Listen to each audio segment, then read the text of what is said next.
Keep It Basement. We are speaking with Akaash Singh, of course, of Flagrant 2, MTV as well, Geico, Wild Now. Thank you. When I first saw you back in the day. Yeah, dude, just got off stage, killed it. Thank you so much for doing this. Yeah, I know, obviously, dude, we don't want to make this too, like, interviewy, but obviously you with the podcast and your kind of career the past, I'd say, especially during COVID, I'd say the past 2 years, like, you guys are just on another level now, and I really appreciate talking to you because it really interested me. And I'm actually a big fan of the podcast. Thank you, man. You know, he watches a little bit. I watch a lot. And I see how you guys structure everything, how you guys have, some people on the side, Mark, etc. Yeah. Alex kills it. Right. And kind of just how you guys really just took over, not just Patreon when you started, but YouTube really is the game now. Especially, you got people like Rogan, is just doing clips. He's kind of moved on to Spotify, kind of like left that lane for other than YouTubers and kind of influencer people, but actual people with good podcasts and good comedy. So that's kind of where Schulz and you kind of took up the space, I feel like. Yeah, Andrew's obviously the first guy to figure out for comics we need to put our shit on YouTube, and he's so smart at marketing. The one thing, during Corona, he and I called each other that weekend that everything was shutting down, and we were like, what are we going to do?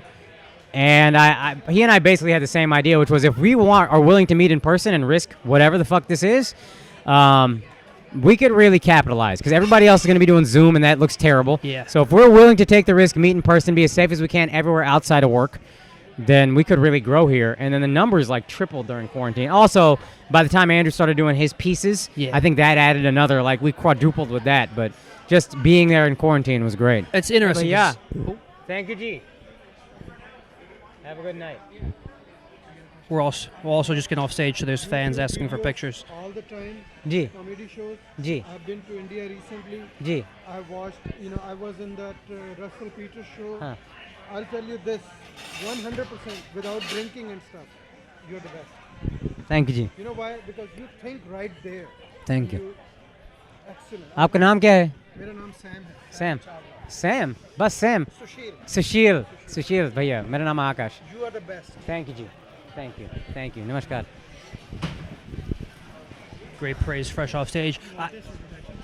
No, dude, I'm vaxxed, baby. 10 minutes in. Yeah. Fucking retard. No, I do want to take it back a second. I was watching you on another podcast recently, The Roommates. Yeah, those are my guys. Yeah, they're cool. Yeah. We like them too. They're funny. Yeah.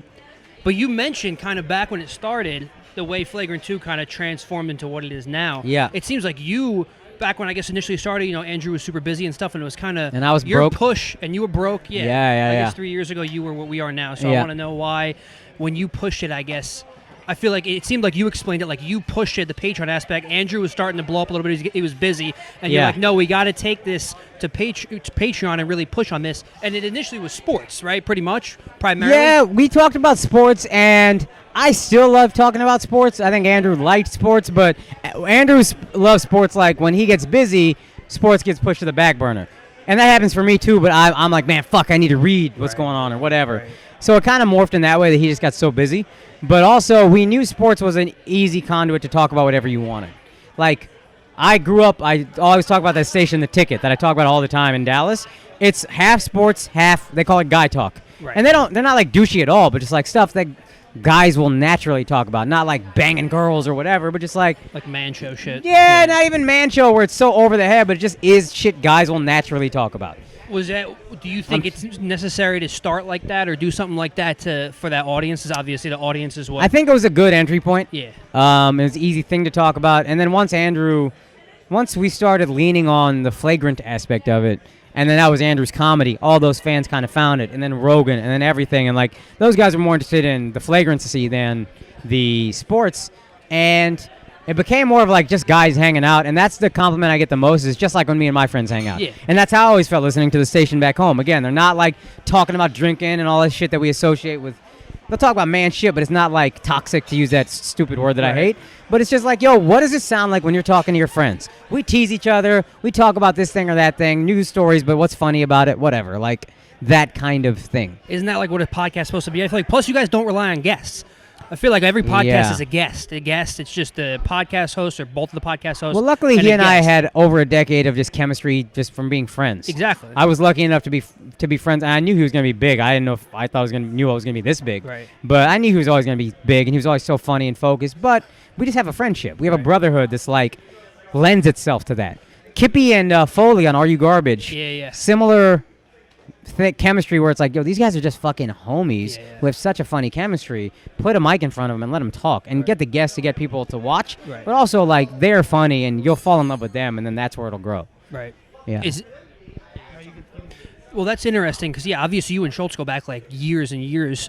But in terms of, like, just starting to show off that way, just as a chemistry thing, just as a friendship thing, and then worrying about all the other aspects later, like bringing on a mark and bringing on and buying a studio and filming and editing everything and having your camera guys at every show and really using every single ounce of what you do when you're doing comedy or podcast or anything as a really an entryway point to get anybody's eyes, and basically just kind of filming everything and putting everything out there. Right. And obviously the title Flagrant, you guys, I'm pretty sure, are about as flagrant as it gets. Yeah. You know, Tim Dillon as well, maybe. But, like, no, anything goes. Yeah. And especially the shit Schulz says, and even you say more so, and obviously, and the way you shit on late night shows and shit like that, which I think is hilarious. Yeah. And other stuff like that really lends itself to just, people want, like, they don't want anything cookie cutter. They don't want you to be hiding anything. I feel like some podcast hosts, they edit a lot of shit out. They don't want this to get out. You don't know who's going to hear it, obviously, with the cancel culture and everything like that. Yeah. And because I was just watching your last episode, I think you guys were talking about it a little bit. But it's just not worrying about that. And obviously, Charlemagne and Schulz and people have ran into shit like that. But when you are fully out there, you really can't fucking get canceled. Yeah, we had the luxury, especially me, of the industry not wanting anything to do with me. Yeah. So I say this to him. I have a friend who's so funny. His name is Case. And he gets in his head when he tries to do, like, jokes that he thinks, like, the industry would like. Yeah. I'm like, yo, they don't like you now. Right. Who gives a fuck? They can't cancel you. They never subscribed. That's what I always say about cancel culture is you can't cancel me if you never subscribed to me in the first place. Yeah. A lot of cancel culture is the same shit they always said about banning books. The best way to make a book a bestseller is to ban it. The best way to give somebody a career is to cancel them. Shane has always been very funny, Shane Gillis. The best thing that could have happened to him was people canceling him. And then you start to, those people will find his stand-up, and you want to keep out some of the shitty, like, asshole fans who just love being pieces of shit, because that does come with this a bit. But, like, for the most part, it's people who are just like, nah, man, you don't have to censor fucking everything, dude. I agree, we need some censorship, but this is crazy. So I think we were both feeling that. We both always had that kind of humor, and we had the gift now of the industry not wanting us for that reason. So then we leaned in, and Andrew bet on, I'm going to just give this to the people, and they're going to come. And he had already had that special that nobody wanted, so he was like, let me just fucking, they're not buying it, let me just put it out to the people. And then that was the beginning. I think that's when we were like, we already had that was already our humorous sensibility, or our sense of humor, or whatever. But I think once he started to blow up with that, and the podcast just kind of grew with it, it just seemed like a perfect, like, synergy, or whatever the word is.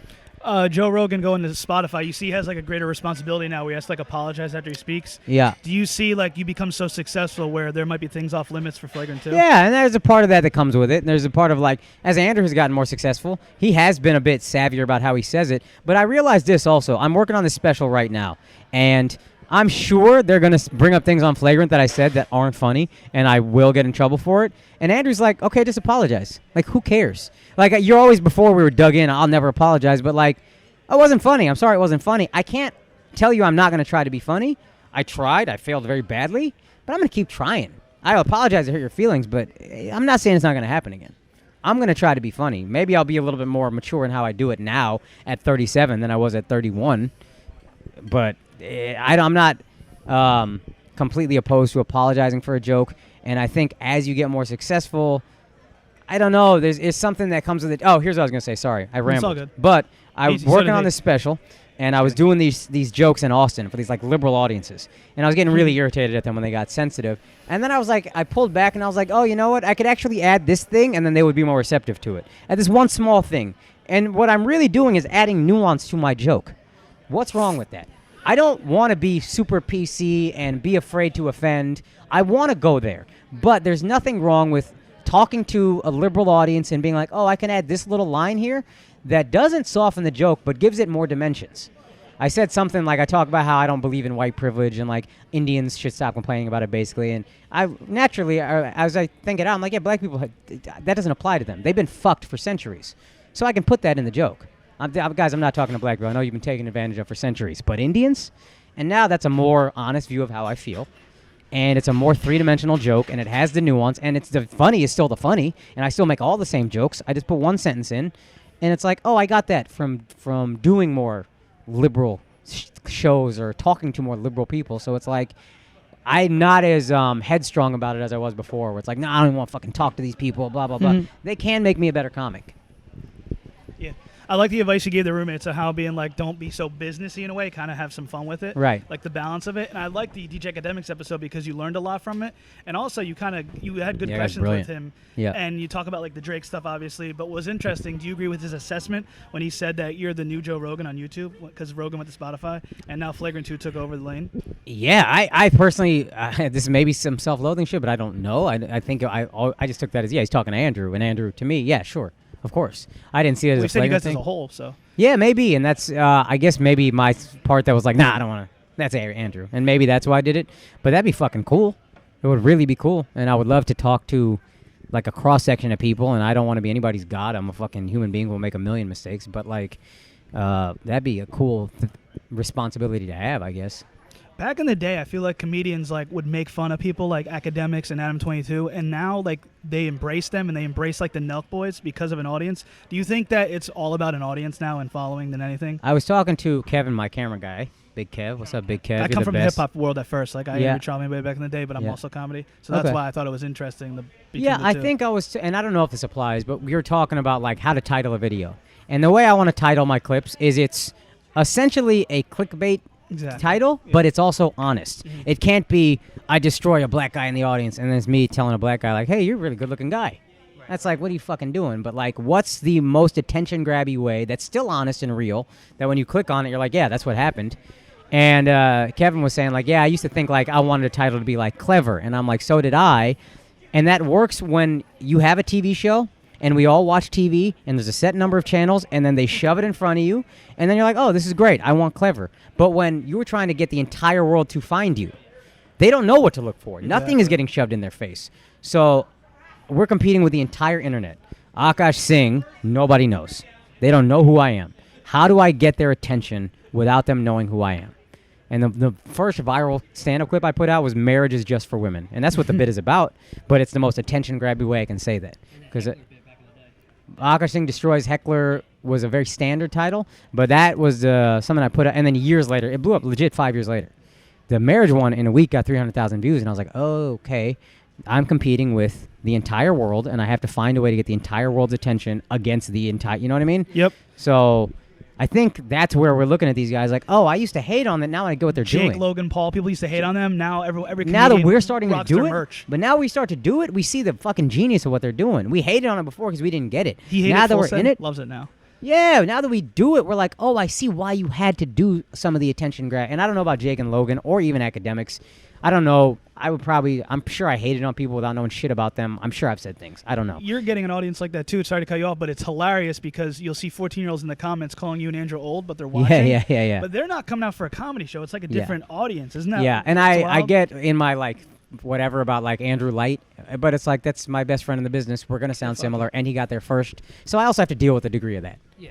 Well, that's why I figure, I don't know if it's annoying, you get bitter, it happens all the time, but like when that dude, you know, you were like, anything else I should talk about, and he yells out Andrew, and you're like, that's going to a Lil Wayne show and talking about Drake. Yeah. So like, that's obviously got to be annoying, but it's going to come with the territory and your success because you guys did that. Yeah, as I was like, that's the funny thing to say, but I get why he does it, and part of me is a little sensitive for sure. Well, it was stupid to say it, but yeah, but also like, all right, I tease him and then it's done. Yeah, like I'm not mad at the guy at all. I think I took his picture with him after. I legit forgot what he looked like. No, he's actually cool. Yeah, he's cool. That's hilarious. As soon as we were done, I took a picture with him. I forgot. Yeah, but like someone in like a situation like that maybe comes from a different territory, different world.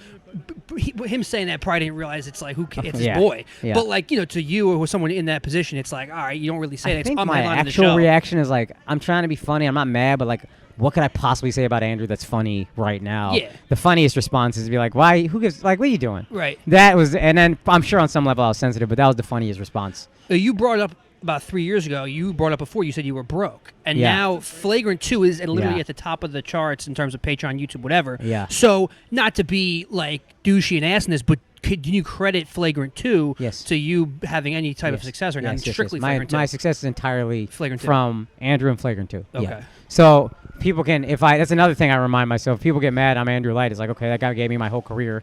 Yeah. And the but Patreon. Like, the thing is not tying yourself to another guy. Obviously, you guys do the show together. Right. It's 50-50. Yeah. But what's so wrong with someone who might have gained the audience or gained the situation on his own, and you're his boy, and you just go with him? absolutely, that's how it should be. That's how it And mostly I is. see the duty from Andrew to pay it forward to the next person.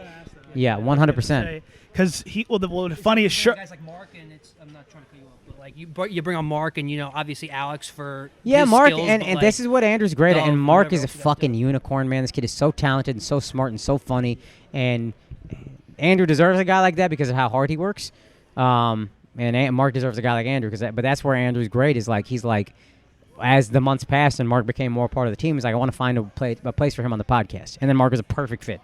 And then I feel like I've started to bring a host and a feature on all my shows, and then at the end of the show, all of us will get on stage and we'll do like a question and answer thing, kind of like the end of this show.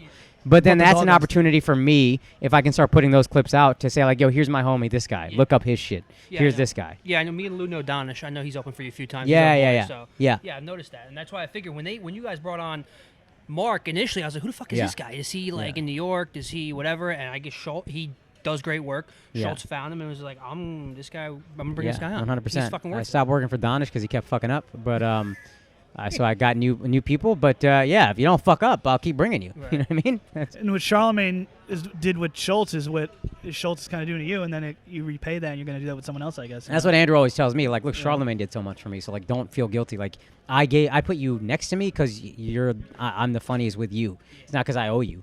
But there's obviously some loyalty and all that, but that's something I try to remind myself. But still, pay it forward to the people that I love, who are funny, who work hard. Like, if you are professional, you're going to get a shot if you are funny and hardworking and a good dude. And when you get the shot, you better fucking be there and be professional and not fuck it up. But you will get that shot. And to y'all, if y'all are fucking homies, do an episode where it's just y'all talking. Get people used to it. When you're interviewing people, talk a little more shit back and forth. You only got one mic right now. Get another mic, and then we got a mic. We got a whole setup. But if I'm just a part of y'all's hangout, then if anybody comes to see me or watches this interview because of me, I don't know that happens. And they find you guys funny, they're like, oh, these guys are funny, dude. No, yeah, well, we try. Yeah, we do both. We try to do both. Yeah, I know. I put you in a bit of a bind because I have to leave soon. No, I'm not saying I figured you were told going to say guys- no, and I was like, dude, it's his fucking show. He forgot. I don't really care. Like, it's fucking late. Yeah, I put you in a corner being like, I got like 30 minutes max. But on a general episode, we've done like, we did Schultz, and he talked forever. We've done other guys who will give us 5 minutes, and we're appreciative for that. So who cares? yeah. Well, I'm just saying, like, in general, both of y'all have mics. If y'all are just talking shit and having fun, then I'm just a part of that. Yeah. Then people will see y'all and be like, yo, these guys are funny. Who are they? Yeah. That's to me the move of like, in terms of letting people in on the To friendship. counter on that, though, if you're not a famous comedian and you strictly just do comedy only, I don't think you're going to be able to get out there without Correct. some type of clout content. Correct. Like, No Jumper, his girlfriend's a porn star. He gets views from that. Then he does content. Academics uses hip hop. Skip Ellis uses sports. Stephen A. Smith uses sports. I feel like on the come up, like me having a genuine convo, being funny, definitely works. But you got to bring another aspect to it as well. No. Yeah. So I'm saying if you get the Andrew Schulz, so people will click on him just because his name is there. I want to see Andrew in an interview. I want to see what he has to say. Yeah. And then y'all are it's just y'all shooting the shit with Andrew and it's super funny. They're like, oh, who the fuck are these guys? These guys are funny. Speaking of like engagement stuff, do you guys engage in like fake beef, like the Joe Budden thing, or was that all real? Because Joe Budden's a weird guy. I remember what happened. Someone took your Patreon episode, right? And you said something, or Andrew said something, and then Joe Budden started dissing you guys. Then it was like a whole weird Joe. thing. But Joe Budden does things for attention. Yeah, I feel how I feel about everybody. You know what I mean? I don't want to fake it. Yeah. I'll say that. Yeah. So I don't think comedians fake beef. some people you start to see, like Ariel Hawani is going at he's going at Andrew right now, and I'm looking at it and I'm like, this is kind of as you get more comfortable and secure and successful, to be blunt, you start looking at these guys like, oh, I see what you're doing, Ariel. You're like floundering, and this is kind of sad to watch. Yeah. And if I was more successful, or if Joe was less successful, like where Joe is now, I don't even want to. It's like, why give this guy the fucking... I know what he is. He needs this little fucking drama to keep his shit going and keep his narrative going of he's doing things we'll never envision and blah, blah, blah. And these guys don't... He has to paint this narrative for his stance of I'm the truest and everybody else is out to get me, and then they buy into that. And why even feed that? So now I'm a little more mature and I don't want to go at Joe Budden. But like... Those guys are those guys, and you just learn a little bit. You get a little better at being like, I see what they're doing. That's I don't need to acknowledge it. I don't know the whole politics and everything. I know you got your own studio with Andrew and stuff, but like, does it get awkward now because it seems like Alex Media has invested interest in people that you guys don't always see eye to eye with, like Rory and Mal. But like you could tell, I got no issue with Rory and Mal. Andrew got no issue with Rory and Mal. I think they were upset about some jokes we made. To us, it's like, hey, bro, we're gonna make the jokes. We're comedians. Y'all made jokes about us. I swear, there's no hard feelings. I genuinely hope I get a chance to talk to those guys and be like, yo, there's no hard feelings. And I hope they can refer to shit like this where it's like, bro, I didn't know. I might make jokes, but like, I don't. Why would I hate you guys? Like, y'all were duped, and it's a little sad you didn't see that earlier. I was saying it. Y'all didn't see it. That sucks. But I no problem with Rory or Mal. Like, y'all seem like decent dudes. Y'all bought into a false prophet, basically. They seem more decent than Joe Budden, not to be a dick. I'm just saying that kind of Of course, yeah. That's pretty clear now, I think. I never had real issues with them. I would, if they took shots at Schulz, I'd be protective of my boy. Quite possibly and now, again, a little older, they're probably protective of their boy at the time, Joe. So if Schulz said something about Joe, maybe they felt away and they got protective and we got and like, I would like to think we could squash that. And if we make a joke or two, it's not the biggest fucking deal. I don't know that that's necessarily the case, but like, I would hope if I talk to them, be like, bro, we can crack jokes. We're comics. Like, I don't see what the big deal is. Do you prefer to go back and forth with Andrew doing comedy and trending events, or do you like when you get an Alex Jones on and he's just like drunk and wild as fuck? And you're like, oh, this is gold content. Alex is he's truly the most charismatic person I've ever met in my life. I did not want to like him.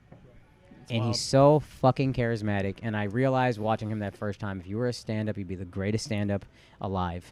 Up there with Chappelle.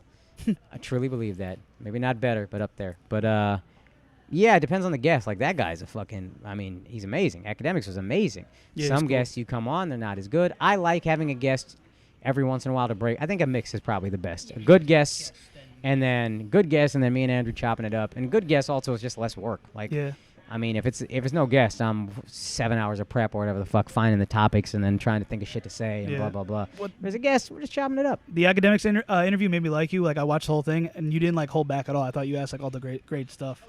I don't even remember what I asked him. Basically, I remember by hour 5, like what you were kind of saying. I was asleep, basically. I don't know if I'm wrong, but you were kind of saying, like, if a white person or you as an Indian person talked about the stuff that got him famous about the war in Chirac and, like, killing black people and stuff, we'd be canceled immediately. Right. But, like, he was able to do that and grow a following and then kind of hide that in a way and then do his own shit, too, and blow up in hip-hop. That must have been Andrew that asked him, because I didn't even know what the fuck you were talking about just now. Oh, really? I thought I'm not mad, dude.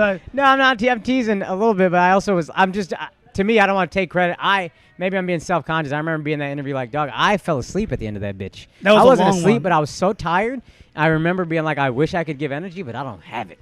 Yeah, this guy can go, dude, and that impressed me. Yeah. His ability to go for 5 hours and be upright and alert, fucking you can't impressive. knock his hustle. Yeah. You see these guys, and again, you're like, oh, there's a reason you're here. Yeah. Even Joe is fucking good. When he's talking about hip-hop, the guy's fucking good. Yeah.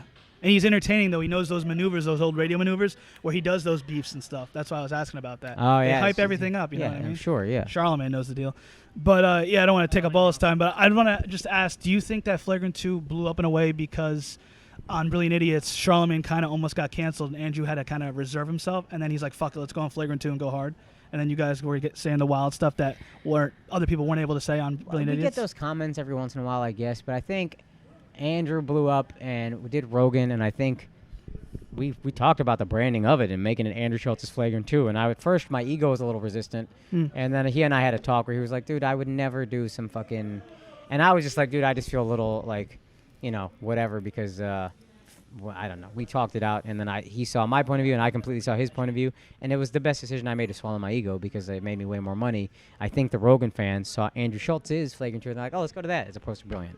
Gotcha. And I think two comedians are just going to have fun with topics. Also, you're really loyal, as you were saying, that you kind of had the idea in a way, and you kind of like shelved it a little bit and let Andrew get some steam with Brilliant Idiots, and you came back to him. And, you guys have a good friendship. I want to do a podcast with Andrew forever, and then when he did one with Charlemagne, I was like, fuck. I said to him, this is the first time I've ever been jealous of you. And I didn't say why. Why is because I was like, dude, I want us to do a podcast together, but you got to do a podcast with Charlemagne. There's no fucking way you can't. But it was also, again, everything works out in that he picked up so much knowledge of the podcasting world from Brilliant that when he came to me, I'm just some kid who don't know shit, completely wet behind the ears. And whatever he learned from Charlemagne, he brought to me, and now I feel like I've learned a good amount, and now we have this good synergy. Plus, every comic has at least 2 podcasts. Yeah, and if I end up doing another one, I'll take that information to the next one. What device you were saying how you should incorporate your own brand of comedy in an episode when interviewing someone like you. What advice do you have for the up and coming comedians? Because a lot of people focus on the stand up aspect, but when I interview certain people, they're kind of like, bro, build an online audience and just go from there because that's where the money is, and you could sell out whatever you want after.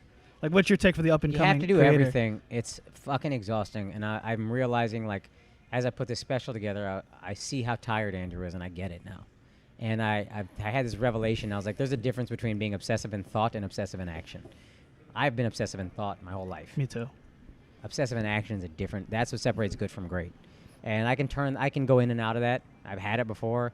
Keeping that going as much as you can is hard, but one thing that will help you do that is if you're younger as a comic, focus on the fucking comedy. Focus on the craft, be a fucking great comic. But also, focus on the other shit. And that's obsessive in action, is I am going to be exhausted. I'm going to be the best comedian, stand-up I could be, if that's what you love. But I'm also going to explore these other ways to get good content.